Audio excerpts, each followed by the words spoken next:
Hello students. मैं आज आप लोगों के लिए बहुत ही एक इम्पॉर्टेंट इन्फॉर्मेशन लाई हूँ which is basically the keywords that we face on a daily basis in our exercises, on our question papers, या अपने एक्सरसाइज में कोई ऐसे क्वेश्चंस होते हैं specially when we talk about subjects like social science, science, या फिर कोई मैथमेटिक्स में भी कभी कभी कुछ ऐसे क्वेश्चंस आते हैं एक्सप्लेन करने के। हम जल्दी से फटाफट से आज इसको कवर करते हैं। जैसे कि पहला वर्ड है आपका एग्जामिन। एग्जामिन का क्या मतलब है? एग्जामिन का मतलब है कि show what it is made up of या हाउ इट वर्क्स, या इम्पोर्टेंट आपको किसी भी पर्टिकुलर चीज के क्वेश्चन में आपको जो भी चीज को एग्जामिन करने को कह रहा है, स्पेशली आपको उसके कॉजेज और उसके रीजंस बताना बहुत ही जरूरी है। जैसे यहाँ पे मैं आप लोगों के लिए एक एग्जाम्पल लेकर आई हूँ कि examine the causes of global warming. Global warming हमारे लिए आज के टाइम पे एक बहुत ही इंपॉर्टेंट एजेंडा है। या फिर हम लोग इसको ये भी कह सकते हैं कि examine the causes of the pollution. जैसे कि अभी दिल्ली एनसीआर में सबसे ज्यादा पल्यूशन की ही बात चल रही है।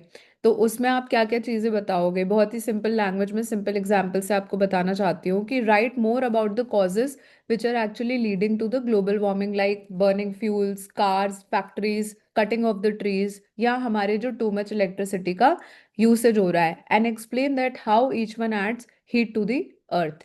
चलो, अब हम लोग सेकंड पे आते हैं। सेकंड हमारा कह रहा है डिस्कस। डिस्कस माने कि आपको लिखना है different sides of the topic के बारे में। जो भी चीज को वो कह रहा है एक्सप्लेन करो, और दोनों आर्ग्यूमेंट्स को लिखो, चाहे एक आर्ग्यूमेंट गुड है या बैड है, और दोनों आर्ग्यूमेंट्स के साथ एग्जाम्पल दो। जैसे कि discuss benefits of online learning, जो कि हम आज के टाइम पे कर ही रहे हैं, कैसे वो अच्छा है या वो गलत है, और दोनों के क्या क्या एग्जाम्पल्स हैं।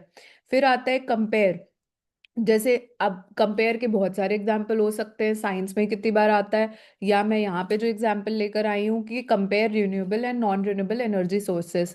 माना कि आपको सिमिलैरिटीज और डिफरेंसेस दोनों बताने हैं, और अपने आंसर को हमेशा ही एक फॉर्मेट में लिखना है, यानी कि एक टेबल बना के लाइन से सेपरेशन करके दोनों टॉपिक्स को समझाना है।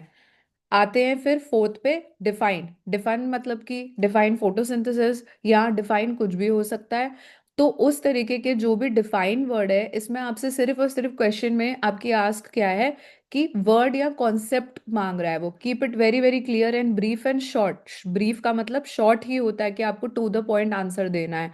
ठीक है। उसके बाद आते हैं क्रिटिकली एनालाइज। ये सबसे इंपॉर्टेंट क्वेश्चन है, बच्चे बहुत इसी चीज में फंस जाते हैं। क्रिटिकली एनालाइज का मतलब है, यहाँ पे दो शब्द हैं, क्रिटिकल और एनालाइजेशन। यहाँ पे आपको क्या करना है, जो भी चीज के बारे में आपसे पूछ रहा है, जैसे मान लो critically analyse the impact of social media on teenagers, आपको यहाँ पे दोनों चीजें बतानी है, उसकी स्ट्रेंथ भी बतानी है, उसकी वीकनेस भी बतानी है। मतलब उसकी अच्छाई भी बतानी है, उसकी बुराई भी बतानी है, और फिर बाद में आपको अपने आंसर को सपोर्ट करना है कि कौन सी चीज ज्यादा इंपॉर्टेंट है इस टॉपिक के लिए, अच्छाई इंपॉर्टेंट है कि बुराई इंपॉर्टेंट है। और अच्छाई बुराई दोनों बताते हुए आंसर में उस टॉपिक को लेकर आपको एग्जाम्पल यानी कि एविडेंस भी यूज करना है। तो मुझे जल्दी से बताओ आपको कैसा लगा ये। आई होप यूजफुल लगा होगा, क्योंकि मैंने देखा है बहुत से बच्चे इसी चीज में बहुत कंफ्यूज हो जाते हैं, और क्वेश्चन की आस्क क्या है उसको ना समझते हुए कुछ चीज मिस कराते हैं, और फिर बोलते हैं कि मार्क्स नहीं मिले। So thank you for watching, और मैं जल्दी ऐसी कुछ चीजें आपके लिए फिर से लेकर आऊंगी। Happy learning.